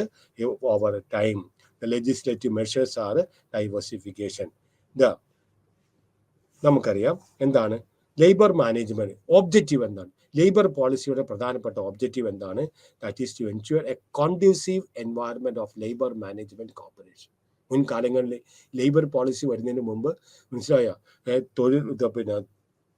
തൊഴിലുടമകളും അതുപോലെ തന്നെ തൊഴിലാളികളും തമ്മിൽ എപ്പോഴും ഫൈറ്റ് ആയിരുന്നു, ബോൾട്ടാണ്. എപ്പോഴും ഫ്രീക്വന്റ് ആയിട്ടുള്ള സ്ട്രൈക്ക്, ലോക്കൗട്ടുകൾ, മനസ്സിലായോ, അതുപോലെ തന്നെ സാഹചര്യമായിരുന്നു. ഇതെല്ലാം ഒരു പരിധി വരെ ലേബർ ലോസ് വന്നപ്പോൾ ഒരു പരിധി വരെ അതിനൊരു റീസൺ കൊടുത്തിട്ടുണ്ട്. അത് പരിധി വരെ അവർക്ക് കുറക്കാനായിട്ട് സാധിച്ചു. ആദ്യമായിട്ട് നമ്മൾ പറയുന്നത് ഇന്ത്യയിൽ ആദ്യമായിട്ട് വന്നത് ലേബർ പോളിസിക്ക് പ്രയോറിറ്റി ഇൻഡിപെൻഡൻസ്, സ്വാതന്ത്ര്യത്തിന് മുമ്പ് നമുക്ക് ആദ്യമായിട്ട് ഉണ്ടായത് റോയൽ കമ്മീഷൻ ഓഫ് ലേബറാണ്. 1929 അത് തന്നത്. അതിന്റെ report 1931 the working class in India was not sufficiently organised. ആ സമയത്ത് നമ്മുടെ വർക്കിംഗ് ക്ലാസ് സഫീഷ്യൻ്റ്ലി അവർ ഓർഗനൈസ്ഡ് ആയിരുന്നില്ല. അപ്പോൾ എപ്പോഴെന്താണ് the prevailing conditions of strikes and lockouts, സ്ട്രൈക്കുകളും അതുപോലെ ലോക്കൗട്ടുകളും resulting in strained relations between the employers and the employees. The commission recommended ഏതൊക്കെയാണ്? Trade union right of negotiations. അപ്പോൾ ഈ കമ്മീഷൻ എന്തെല്ലാം കാര്യങ്ങളാണ് അവർ അംഗീകരിച്ചിരിക്കുന്നത്? ഒന്ന്, ട്രേഡ് യൂണിയൻസിന്റെ അവകാശം, നെഗോസിയേഷൻ, ചർച്ചകളിൽ കൂടി പ്രശ്നങ്ങൾ പരിഹരിക്കുന്നതിന് വേണ്ടിയിട്ടുള്ള അവകാശം. Then setting up of labour welfare officer, wage boards and working committees. ഇതെല്ലാം ഈ റോയൽ കമ്മീഷന്റെ റിപ്പോർട്ടിൽ പറഞ്ഞിരിക്കുന്ന ചില നിർദ്ദേശങ്ങളാണ്. മൂന്നാമതായിട്ട് മറ്റേണിറ്റി ബെനിഫിറ്റ് ലെജിസ്ലേഷൻ. സ്ത്രീകൾക്ക് മറ്റേണിറ്റി ബെനിഫിറ്റ് കൊടുത്തിരുന്നില്ല, മനസ്സിലായോ? ഏതെങ്കിലും ഒരു സ്ത്രീ ഗർഭിണിയാണെന്നെങ്കിൽ അതുകൊണ്ട് അവർക്ക് ജോലിയും രാജിവെച്ച് പോയിക്കൊള്ളാം. No maternal benefit. ഇപ്പം അങ്ങനെയല്ല. ഇപ്പം പിന്നെ സ്ത്രീകൾക്ക് ഗവൺമെന്റൊക്കെ എനിക്ക് തോന്നുന്നു 9 മാസമാണ് കൊടുക്കുന്നത്. നേരത്തെ ആദ്യം 3 മാസമായിരുന്നു, പിന്നെ 6 മാസമായിരുന്നു, പിന്നെ 9 മാസമായി. പിന്നെ പറ്റേണിറ്റി ലീവ് ഈസ് ഓൾസോ ഗിവൺ. നിങ്ങൾ പുരുഷനാണെങ്കിൽ വിവാഹം കഴിച്ചിട്ടുണ്ടെങ്കിൽ ഭാര്യ പ്രസവിച്ചിട്ടുണ്ടെങ്കിൽ 15 ദിവസം ലീവ് വരും. ഇതിനു വേണ്ടിയിട്ടാണ്. കുട്ടി ജനിച്ചെന്ന് പറഞ്ഞിട്ട് കൂട്ടുകാരായിട്ട് പിന്നെ ഹോട്ടലുകളിലൊക്കെ പോയി സന്തോഷിക്കാനായിട്ടല്ല, ഭാര്യയെ പരിചരിക്കുന്നതിന് വേണ്ടിയിട്ട്. Paternity leave is also is being issued to the പിന്നെ ആണുങ്ങൾക്ക് പറ്റേണിറ്റി ലീവും കൊടുക്കുന്നുണ്ട്. സോ ലെജിസ്ലേഷൻ, ഹൗസിംഗ് ഫെസിലിറ്റീസ്, വീട്ടുകാര്യങ്ങൾ. നിങ്ങൾക്കറിയാം പൊതുമേഖലാ സ്ഥാപനങ്ങൾ എവിടെയൊക്കെ ഉണ്ടോ അവിടെ എല്ലാം ധാരാളം ക്വാർട്ടേഴ്സ്. ആദ്യം തന്നെ കമ്പനി എസ്റ്റാബ്ലിഷ് ചെയ്യുന്നതിന് മുമ്പ് ആദ്യം തന്നെ അവർ ക്വാർട്ടേഴ്സാണ് പണിയുന്നത്. ഒരു കമ്പനിക്ക് ആവശ്യமான സ്ഥലം അക്വയർ ചെയ്തിട്ട് the first thing what they do is they will start constructing quarters. അപ്പോൾ ഹൗസിംഗ് ഫെസിലിറ്റീസ് കൊടുക്കുക. Then permanent statutory machinery to deal with disputes. നമ്മൾ പറഞ്ഞില്ലേ പെർമനന്റ് സ്റ്റാറ്റ്യൂട്ടറി ബോഡീസ് ഉണ്ട്. ഏതൊക്കെയാണ്? ലേബർ വെൽഫെയർ ഓഫീസർ ഉണ്ട്, വേജ് ബോർഡ്സ് ഉണ്ട്, work committee ഉണ്ട്. ഇവർക്ക് എന്താണ്? To deal with the disputes. Therefore ഇതാണ് ആദ്യത്തെ നമ്മുടെ റോയൽ കമ്മീഷന്റെ നിർദ്ദേശങ്ങൾ. ഇതായിരുന്നു.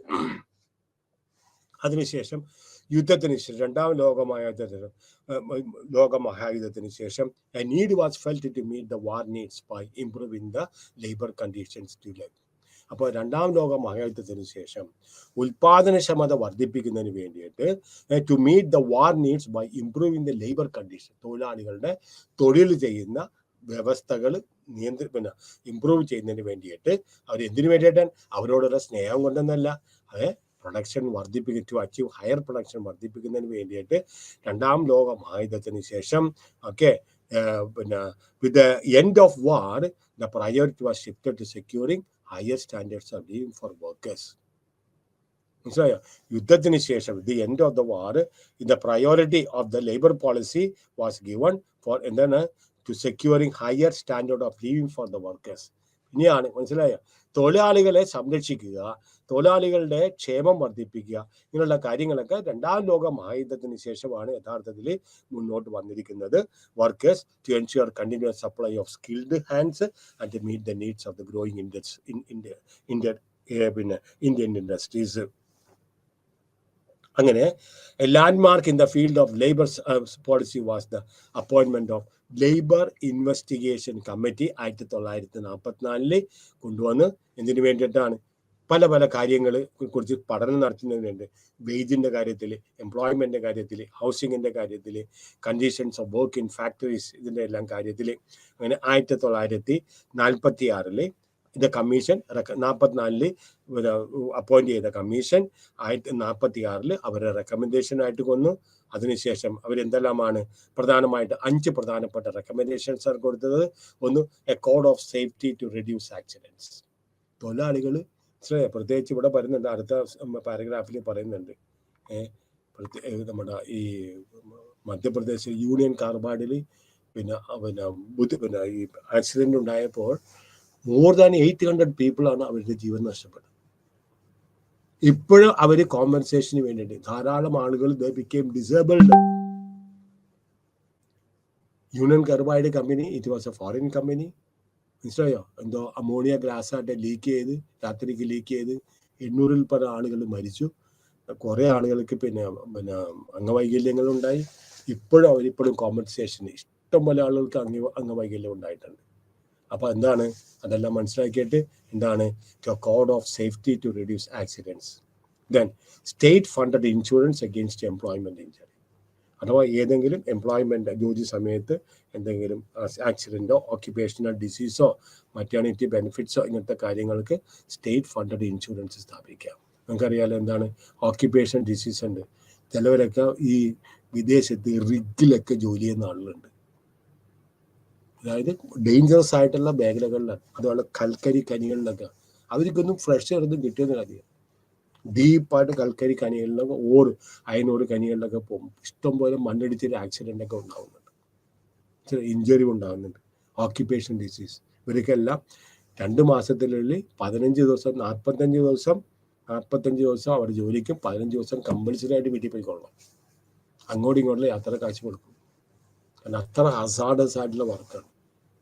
അതിന് വേണ്ടിയിട്ട് അവർ കൂടുതൽ ശമ്പളവും കൊടുക്കുന്നുണ്ട്. പക്ഷേ ജോലി ചെയ്യുന്ന കുട്ടികൾക്ക് അറിയാമല്ലോ, they are actually expose to lot of hazardous ആയിട്ടുള്ള ഡിസീസസിന് വേണ്ടിയിട്ട് മെറ്റേണിറ്റി ബെനിഫിറ്റ്സ്. ദെൻ പിന്നെ ലിങ്കിങ് DNS അലവൻസ്, DA ക്ഷാമബത്ത.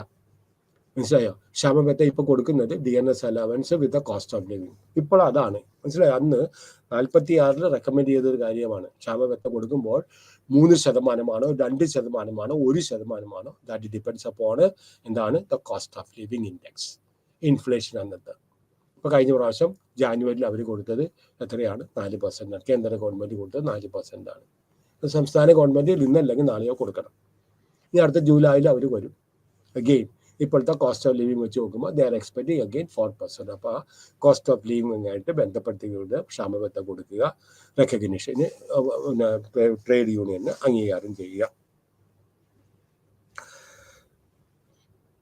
അപ്പോൾ എന്താണ്? Without satisfying the labor class, the industrial development is not possible, and hence serious thought must be given to the formulation of national labor policy. ഒരു കാര്യം മനസ്സിലാക്കിയിട്ടുണ്ട്, തൊഴിലാളികളുടെ സഹകരണമില്ലാതെ ഒരു രാജ്യത്തിലും വ്യാവസായിക പുരോഗതി നേടിയെടുക്കാനായിട്ട് സാധിക്കില്ല. അത് കാരണം അവരുടെ ഉന്നമനത്തിന് വേണ്ടിയിട്ട് ഒരു നാഷണൽ ലേബർ പോളിസി രൂപീകരിക്കുമ്പോൾ തൊഴിലാളികളുടെ ഉന്നമനത്തിന് വേണ്ടിയിട്ട് എല്ലാ കാര്യങ്ങളും ചെയ്യുക. അങ്ങനെ 1947 ദ മിനിസ്ട്രി ഓഫ് ലേബർ ഒരു 4-year ഫേസ്ഡ് പ്രോഗ്രാം കൊണ്ടുവന്ന് develop basic standards in the respect of working conditions. ഈ പ്രോഗ്രാം എന്തെല്ലാം കാര്യങ്ങളാണ്? Revise the existing labour legislation, സാഹചര്യങ്ങളുടെ വ്യത്യാസം അനുസരിച്ച് ലേബർ ലെജിസ്ലേഷൻ ഇത് ചെയ്യുക, ചേഞ്ച് ചെയ്യുക. കംപ്ലീറ്റ്ലി ആൻഡ് കൺട്രോൾ പൂർണ്ണമായിട്ട് ഈ കോൺട്രാക്ട് തൊഴിലാളികളെ യഥാർത്ഥത്തിൽ പൂർണ്ണമായിട്ട് ഒഴിവാക്കുക. Exchange to cover all, extend employment opportunities to cover all classes of, എല്ലാ ജോലിക്കാർക്കും എല്ലാ ആളുകൾക്കും ജോലി കൊടുക്കുക. Fair terms of service and deal of workers, ജോലിക്കാർക്ക് അവരുടെ ക്വാളിഫിക്കേഷൻ അനുസരിച്ചും ജെൻഡർ അനുസരിച്ച് വ്യത്യാസം വരുത്താൻ പറ്റില്ല. Equal wage for equal pay, equal work for equal wage, equal wage for equal work. അത് സ്ത്രീ ആണെങ്കിലും പുരുഷനാണെങ്കിലും സ്ത്രീകളെല്ലാം നിങ്ങൾക്ക് വലിയ ചിലവൊന്നുമില്ല, വീടി വലിക്കില്ല, സിഗരറ്റ് വലിക്കില്ല, ചായ കുടിക്കില്ല, അതാണ് നിങ്ങൾക്ക് കുറച്ച് വേജസ് തരുമെന്ന് പറയല്ല. സ്ത്രീയാണ് ഒരു പൊസിഷനിലാണോ, സ്ത്രീയും പുരുഷനും ഒരു പൊസിഷനിലാണോ, both have to be given the same wage rate. Then fix wages in sweated industry. What is sweated industries? മനസ്സിലായി, അൺഹൈജീനിക് ആയിട്ടും ഈ മാനുവൽ വർക്ക് ചെയ്യുന്ന ആളുകളുണ്ട്. മനസ്സിലായോ? ലാട്രിനൊക്കെ ക്ലീൻ ചെയ്യുന്നവർ, ഇതുപോലത്തെ എല്ലാം മാനുവൽ ആയിട്ടുള്ള വേസ്റ്റ് ഒക്കെ എടുത്തുകൊണ്ട് പോകുന്നവരും. മനസ്സിലായോ? ഇതൊക്കെ എന്ന് പറഞ്ഞാൽ ഭയങ്കര മണവും ഭയങ്കര അസുഖങ്ങളൊക്കെ വരുന്ന അസുഖങ്ങൾ ഒക്കെ. അത് ലോങ് അവേഴ്സ് ഇവർക്കൊക്കെ ജോലി ചെയ്യുന്ന ആളുകളുണ്ട്. അവർക്കൊക്കെ വേജസ്, അവർക്ക് DNS allowance, ക്ഷാമബത്ത for fair wages, then to lay down the nucleus for an industrial health insurance companies. ഇനി അടുത്തതാണ്, മനസ്സിലായി, 1945 ഇതെല്ലാം കാര്യങ്ങളൊക്കെ. ഇനി labour laws for organised sector 4 ഘട്ടങ്ങളായിട്ടാണ് നമ്മൾ പഠിക്കാൻ പോകുന്നത്. ഒന്ന് working conditions.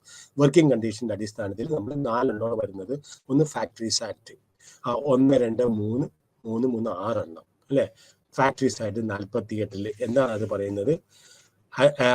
As a premise where a manufacturing process is carried out by 10 or more persons if using power, or 20 or more persons if not using power. അതിൻ്റെ അർത്ഥം എന്താണ്? നമ്മൾ നേരത്തെ പറഞ്ഞ പോലെ 10 പേരെങ്കിലും ഉണ്ടാക്കണം. പവർ ഉപയോഗിച്ച് 10 പേരിൽ കൂടുതലും, അതുപോലെ തന്നെ പവർ ഇല്ലാതെ 20 പേരെങ്കിലും ഉണ്ടെങ്കിൽ മാത്രമേ ഒരു യഥാർത്ഥത്തിൽ ഫാക്ടറി ആകുള്ളൂ. ദെൻ ഇനി അത് എന്തെല്ലാം പ്രൊവിഷൻസ് ആണ് വർക്കിംഗ് കണ്ടീഷൻസിന് കൊടുക്കുന്നത്?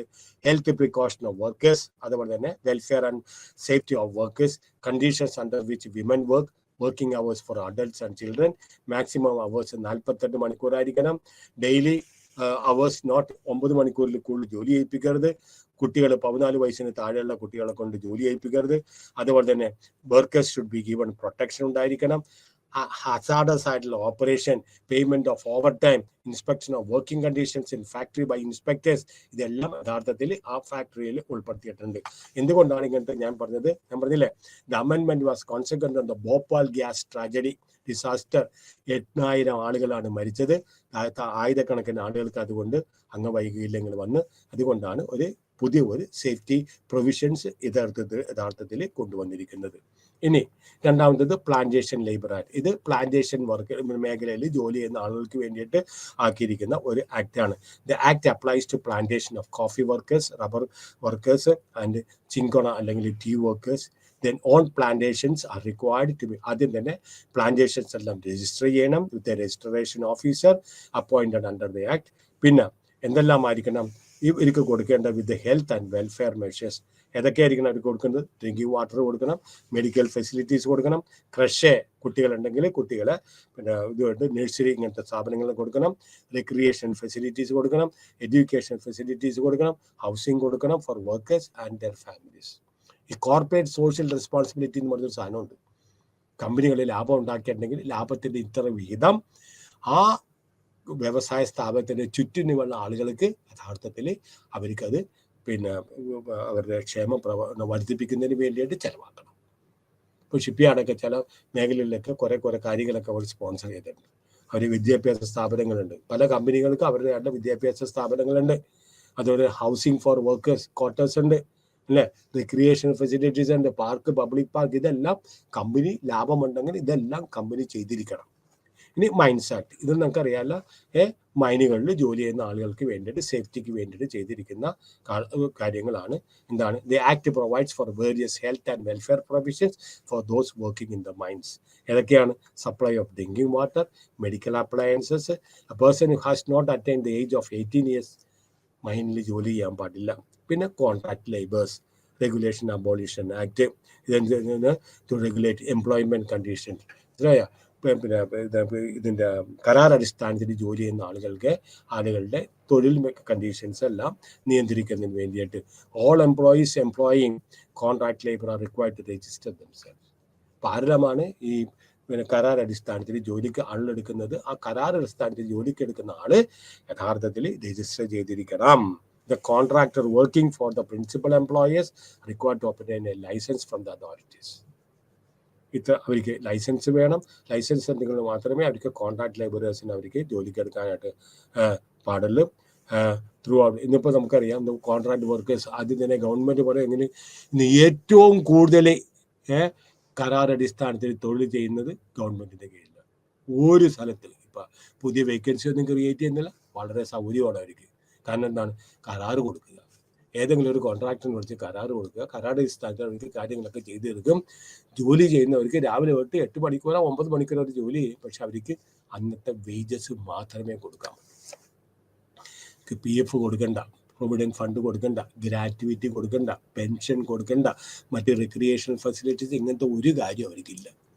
അതിൽ കൂടി വന്ന ESI, എംപ്ലോയ്മെൻറ്റ് സ്റ്റേറ്റ് ഇൻഷുറൻസിൻ്റെ ഒരു പദ്ധതി, ഒരു സൗകര്യം മാത്രമേ യഥാർത്ഥത്തിൽ കൊടുക്കുകയും ചെയ്യുള്ളൂ. Then interstate migrant workman, നമുക്കറിയാം interstate migrant workman it was അതായത് മൈഗ്രൻ്റ് വർക്കേഴ്സിനെ പ്രൊട്ടക്റ്റ് ചെയ്യുന്നതിന് വേണ്ടിയിട്ട്, എക്സ്പ്ലോയിറ്റേഷൻ, ചൂഷണത്തിൽ നിന്ന് രക്ഷപ്പെടുത്തുന്നതിന് വേണ്ടിയിട്ട് ഉണ്ടാക്കിയിരിക്കുന്ന ഒരു മേഖലയാണ്, ഒരു ആക്റ്റാണത്. മനസ്സിലായോ? നമുക്കറിയാം ഇഷ്ടംപോലെ ഇപ്പോൾ മൈഗ്രൻസ് മറ്റ് അന്യ സംസ്ഥാനങ്ങൾക്കൊക്കെ മൈഗ്രൻ്റ് തൊഴിലാളികൾ വന്നിട്ടുണ്ട്. അപ്പോൾ ആദ്യമായിട്ട് അവർക്ക് വേണ്ടത് ഒരു പാസ്ബുക്ക് കൊടുക്കണം. ആ പാസ്ബുക്കിനകത്ത് അവരുടെ എല്ലാ കാര്യങ്ങളും എൻ്റർ ചെയ്യണം. ഡീറ്റെയിൽസ് എന്തൊക്കെയാണ്, എന്ത് തൊഴിലാണ് നയിക്കേണ്ടത്, payment of displaced allowance, payment അഥവാ ജോലിയില്ലെങ്കിൽ, ആ കോൺട്രാക്ടർ കീഴിൽ ജോലിയില്ലെങ്കിൽ അവർക്ക് നിലനിൽക്കാനായിട്ടുള്ള അലവൻസ് കൊടുക്കണം. Payment of wages during the period of യാത്രാ സൗകര്യത്തിനുള്ള യാത്രയുടെ പൈസ അവർ കൊടുക്കണം. Residential accommodation and medical facilities, താമസിക്കാനുള്ള സൗകര്യം കൊടുക്കണം, മെഡിക്കൽ ഫെസിലിറ്റി കൊടുക്കണം. പ്രൊട്ടക്റ്റീവ് ക്ലോത്തിങ്, ജോലി ചെയ്യുന്ന സ്ഥലത്തെല്ലാം ആവശ്യമായിട്ട് ചില മേഖലകളിലൊക്കെ ക്ലോത്തിങ്ങും ആവശ്യമാണ്. പ്രൊട്ടക്റ്റീവ് ക്ലോത്തിങ്, നമ്മുടെ ഷർട്ടും പാൻറ്റും ഇട്ടാൽ പോരാ, പ്രൊട്ടക്റ്റീവ് ക്ലോത്തിങ് കൊടുക്കണം. Equal pay for equal work irrespective of the gender. മനസ്സിലായോ? Payment during the period of the displacement allowances, ഇതെല്ലാം വിദേശത്ത് ജോലി ചെയ്യാൻ പോകുന്ന ആളുകൾക്ക് ഇതെല്ലാം അവർ കൊടുക്കുന്നുണ്ട്. അവർക്ക് ചെല്ലുമ്പോൾ തന്നെ ഒരു പാസ്ബുക്ക് കൊടുക്കും. ഒരു എംപ്ലോയ്മെൻറ്റ് ആരുടെ കീഴിലാണ് എംപ്ലോയി ചെയ്യുന്നത് അതെല്ലാം ഇതിനകത്ത് നോട്ട് ചെയ്യും. പേയ്മെൻറ്റ്, ജോലിയില്ലാത്ത സമയത്ത് അവർ ജീവിക്കണം, ഇതെല്ലാം അവർ ചെയ്യുന്നുണ്ട്. Payment during the period of journey, അങ്ങോട്ടും ഇങ്ങോട്ടുള്ള യാത്ര കാശ് കൊടുക്കണം. ഇങ്ങനെയുള്ള ഇതുണ്ട്. ഏതോ ഒരുത്തൻ ഇത് വളരെ പോയിട്ട് 2 മാസം കഴിഞ്ഞിട്ട് ആ കോൺട്രാക്ടറിൻ്റെ കീഴിൽ ജോലിയില്ലാന്നുകൊണ്ട് വേറെ എങ്ങാണ്ട് അദ്ദേഹം പതുക്കെ രഹസ്യമായിട്ട് ജോലിക്ക് പോയി. പിറ്റേ ദിവസം പ്ലെയിൻ കയറ്റി വീട്ടിലേക്ക് വിടുകയും ചെയ്തു. ചൈൽഡ് ലേബർ, നമുക്കറിയാം ചൈൽഡ് ലേബർ എന്ന് പറഞ്ഞിട്ടുണ്ടാണ് ഈ ആക്ട് അനുസരിച്ച്, 85 ആക്ട് അനുസരിച്ച്, it prohibits the employment of children below the age of 14 years in factories and hazardous employment. അപ്പോൾ 4 വയസ്സിന് താഴെയുള്ള ആളുകൾക്ക് ജോലിക്ക് ഏർപ്പെടാൻ പാടില്ല. പ്രത്യേകിച്ച് ഹസാർഡസ്, ഡേഞ്ചറസ് ആയിട്ടുള്ള മേഖലയിൽ ജോലി ചെയ്യാൻ പാടില്ല. ഏതൊക്കെയാണ്? Glass factory, glass fair factories, fireworks, മനസ്സിലായോ, പടക്ക നിർമ്മാണം, ദെൻ മാച്ച് മേക്കിംഗ്, തീപ്പെട്ടി ഉണ്ടാക്കുന്നത്, കാർപ്പറ്റ് വീവിങ്, ഇങ്ങനെയുള്ള the children are allowed to work at regulates their. ഇനി അഥവാ ഏതെങ്കിലും മേഖലയിൽ. ഇനി അടുത്തതാണ് എംപ്ലോയി റിലേഷൻസ്. നമ്മൾ പറഞ്ഞു 6 കാര്യങ്ങൾ പറഞ്ഞു. എംപ്ലോയി റിലേഷൻസ്, മനസ്സിലായോ? Labour laws four the organised sector can be studied under. ആദ്യം തന്നെ നമ്മൾ വർക്കിംഗ് കണ്ടീഷൻസ്. ഇനി എംപ്ലോയി റിലേഷൻസ് നമ്മൾ കാണുന്നത്. രണ്ടാമത്തത് എന്താണ് എംപ്ലോയി റിലേഷൻസിനെ കുറിച്ച് പറയുന്നത്? മനസ്സിലായോ? എംപ്ലോയി റിലേഷൻസ്, ഒന്ന് ട്രേഡ് യൂണിയൻസ് ആക്ട്. 3 മേഖലയായിട്ടാണ് നമ്മൾ ഇത് പഠിക്കുന്നത്. ഒന്ന് trade unions act 1926. It provides for the registration of trade unions and thus creates an countervailing power in the favor of the working class. അപ്പോൾ ആദ്യം തന്നെ ഒരു provides for the trade union register ചെയ്യാനുള്ള അവകാശമുണ്ട്. അങ്ങനെ ഒരു പവർ, ഒരു അധികാരം. കാരണം ഒരാൾ ചെന്ന് ഒറ്റയ്ക്ക് എന്തിനും എനിക്ക് നാളെ തൊട്ട് ഇത്ര രൂപ കൂലി തന്നെയെന്ന് പറഞ്ഞാൽ താൻ പോയിക്കൊള്ളാൻ പറയും. നേരെ മറിച്ച് ഒരു യൂണിയൻ ചെന്ന് പറയണേ, കളക്റ്റീവ് ബാർഗന്, അതാണ് ഇപ്പോൾ തൊഴിലാളി യൂണിയൻ്റെ പ്രവർത്തനം എന്ന് മൊത്തത്തിലുള്ള നമുക്ക് വില പേശനായിട്ടുള്ള ഒരു അവകാശം ഒരു ട്രേഡ് യൂണിയനിലുണ്ട്. It provides that all employees employed in industry including managers can become members of the trade unions. The rationale of the members is the right to withdraw labor if they perceive exploitation. അപ്പോൾ ഏതെങ്കിലും കാരണവശാൽ ഈ യൂണിയനിൽ അംഗമായിട്ടുണ്ടെങ്കിൽ ഏതെങ്കിലും കാരണവശാൽ ഏതെങ്കിലും രീതിയിലുള്ള ചൂഷണം വന്നിട്ടുണ്ടെങ്കിൽ ഇതൊക്കെ അവർക്ക് വേണമെങ്കിൽ അതിൽ നിന്ന് അവർക്ക് വിഡ്രോ ചെയ്യുകയും ചെയ്യാം. ദെൻ ഇൻഡസ്ട്രിയൽ എംപ്ലോയ്മെൻറ്റ്, ഇതെന്ന് പറഞ്ഞിട്ടുണ്ടെങ്കിൽ defines conditions of work in different categories of workers making them conscious about there employment rights. അപ്പോൾ അതിൻ്റെ അർത്ഥം എന്താണ്? ഡിഫൈൻ കണ്ടീഷൻസ്, ഓരോ മേഖലയിലും ജോലി ചെയ്യുന്ന ആളുകളുടെ അതിൻ്റെ conditions, making them conscious about the employ, അവരുടെ അവകാശങ്ങൾ, തൊഴിൽ ചെയ്യുന്നതിന് വേണ്ടിയിട്ടുള്ള അവരുടെ അവകാശങ്ങൾ. ഇതെന്താണ്?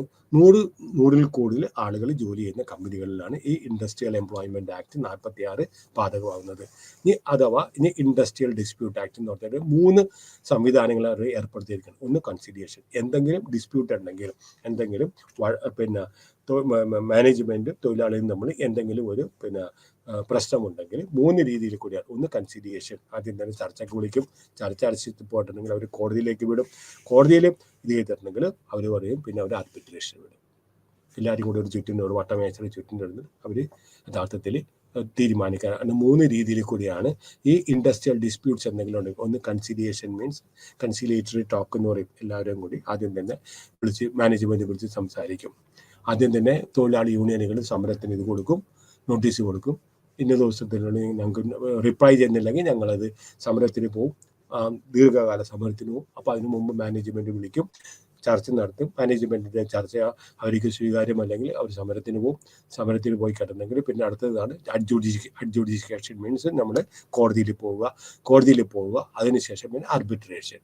രണ്ടാമത് വേണമെങ്കിൽ അവർക്ക് വീണ്ടും ലേബർ ഓഫീസറിന്റെ കീഴിലോ മറ്റേതെങ്കിലും മന്ത്രിമാരുടെ കീഴിലോ വീണ്ടും അവർക്ക് ഒരു നെഗോസിയേഷനിൽ വന്ന് വേണമെങ്കിൽ പ്രശ്നങ്ങൾ സോൾവ് ചെയ്യാനായിട്ടുള്ള അധികാരമുണ്ട്. അപ്പോൾ കളക്റ്റീവ് ഇൻട്രസ്റ്റും ഉണ്ട്, അതുപോലെ തന്നെ റൈറ്റ്സും ഉണ്ട്. Where a dispute is not resolve. എന്തുകൊണ്ടാണ് 3 കാര്യങ്ങൾ? ഏതെങ്കിലും കാരണവശാൽ തൊഴിലാളികളും അതുപോലെ മാനേജ്മെന്റും തമ്മിൽ ഏതെങ്കിലും പ്രശ്നമുണ്ടെങ്കിൽ അത് തീർന്നില്ല എങ്കിൽ ഇറ്റ് ക്യാൻ ബി മെക്കാനിസം എന്തുണ്ട്? കൺസിലിയേഷനാണ്. കൺസിലിയേഷൻ മീൻസ് കൺസിലിയേറ്ററി ടോക്ക് എന്ന് പറയും. അല്ലെങ്കിൽ it can go for adjudication. ഈ 3 adjudicatory bodies means labour courts ഉണ്ട്, ഇൻഡസ്ട്രിയൽ ട്രൈബ്യൂണൽസ് ഉണ്ട്, നാഷണൽ ട്രൈബ്യൂണൽസ് ഉണ്ട്.